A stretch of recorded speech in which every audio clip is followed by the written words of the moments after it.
सुप्रभात। मैं Archana Mishra knowledge love international school से आपके लिए हिंदी व्याकरण का एक छोटा सा विषय लेकर आई हूँ। उपसर्ग। उपसर्ग, प्रत्यय और समास, ये तीनों शब्द निर्माण की प्रक्रिया में मुख्य कारक होते हैं, जिसमें से आज हम उपसर्ग को पढ़ेंगे। उपसर्ग क्या है, इसके कितने भेद हैं और उनके शब्दों से भी हम आज रूबरू होंगे। तो चलिए, उपसर्ग किसे कहते हैं? जो शब्दांश शब्द के पूर्व लगकर उसका अर्थ परिवर्तित कर देते हैं, उन्हें हम उपसर्ग कहते हैं। जो शब्दांश, शब्द नहीं शब्दांश, किसी भी मूल शब्द के पूर्व यानी कि उसके पहले लगकर उसके अर्थ में परिवर्तन ला देते हैं, उन्हें हम उपसर्ग कहते हैं। इस उदाहरण के द्वारा हम इसको अच्छे से समझने की कोशिश करेंगे। मैंने एक मूल शब्द लिया है राज। राज में मैंने स्व उपसर्ग लगाया, स्वराज, एक नए शब्द का निर्माण किया। इसी तरह से राज में मैंने धर्म लगाकर एक नए शब्द धर्मराज का निर्माण किया। ठीक इसी तरह से राज में कु और राज में अधि लगाकर दो नवीन शब्दों का निर्माण यहाँ पर दिखाई दे रहा है। इसी प्रकार से यहाँ पर मैंने एक दूसरा शब्द लिया मुख। एक मूल शब्द है मुख और मुख में मैंने अलग अलग उपसर्गों को लगाकर नवीन शब्दों का निर्माण दिखाया है। जैसे मुख में वी लगकर विमुख, मुख में आ लगकर आमुख, मुख में प्र लग के प्रमुख और मुख में सम लग के सम्मुख।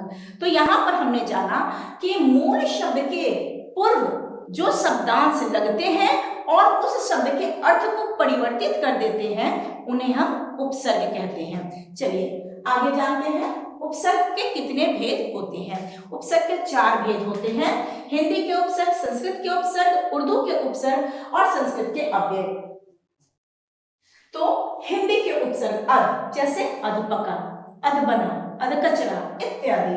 नि, जैसे निकम्मा, निडर, निर्भीक इत्यादि। उसके बाद संस्कृत के उपसर्ग अ, जैसे अभाव, अकाल इत्यादि। अपमान, अपयश इत्यादि। उर्दू के उपसर्ग जैसे नालायक, है ना, नालायक, नासमझ इत्यादि। बद, जैसे बदजुबान, बदतमीज इत्यादि। संस्कृत के अव्यय जैसे चिरकाल, सत, जैसे सतबुद्धि, सतगति इत्यादि। चलिए अब हम आगे जानते हैं उपसर्ग युक्त शब्द। उपसर्ग क्या है, उसके अर्थ क्या है, मूल शब्द कौन सा है और फिर नवीन शब्द कौन सा बनता है। तो चलिए इसको हम यहाँ पर विस्तार में जानने की कोशिश करते हैं। मैंने यहाँ पे एक छोटा सा चार्ट बनाया है, उपसर्ग यहाँ पे लिखे हैं, उन उपसर्गों के अर्थ को मैंने यहाँ पर लिखा है और जो मूल शब्द है उनको यहाँ पर लिखा है।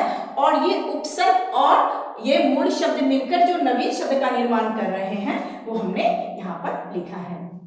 हम यह जानेंगे कि किस तरह से उपसर्ग मूल शब्दों से मिलकर नए शब्द का निर्माण कर रहे हैं। सु एक उपसर्ग है और इसका अर्थ है अच्छा, और पुत्र एक मूल शब्द है अर्थात अच्छा पुत्र, तो यहां पर क्या हो जाएगा, सुपुत्र। दूसरा हमने लिखा उप का मतलब होता है छोटा। उपसर्ग है और इस उपसर्ग का अर्थ है छोटा। और मूल शब्द हमने दिया यहां पर राष्ट्रपति, तो उप राष्ट्रपति। उसके बाद बे का मतलब होता है बिना यानी रहित, है ना। उसका मैंने मूल शब्द दिया यहाँ पर रहम, अर्थात बेरहम, बिना रहम के जो व्यक्ति हो, बेरहम हो, निर्दयी हो, उसको हम बेरहम कहते हैं। बेरहम। पुनः यानी कि इसका अर्थ है फिर। और मूल शब्द दिया हमने जन्म, पुनर्जन्म। तो यहां पर हमने देखा कि उपसर्ग, उसके अर्थ, मूल शब्द और नवीन शब्द, यह सब कुछ हमें यहां देखने के लिए मिला। अब हम स्मरणीय बिंदु को देखते हैं। उपसर्ग के समय हमें किन किन बातों का ध्यान रखना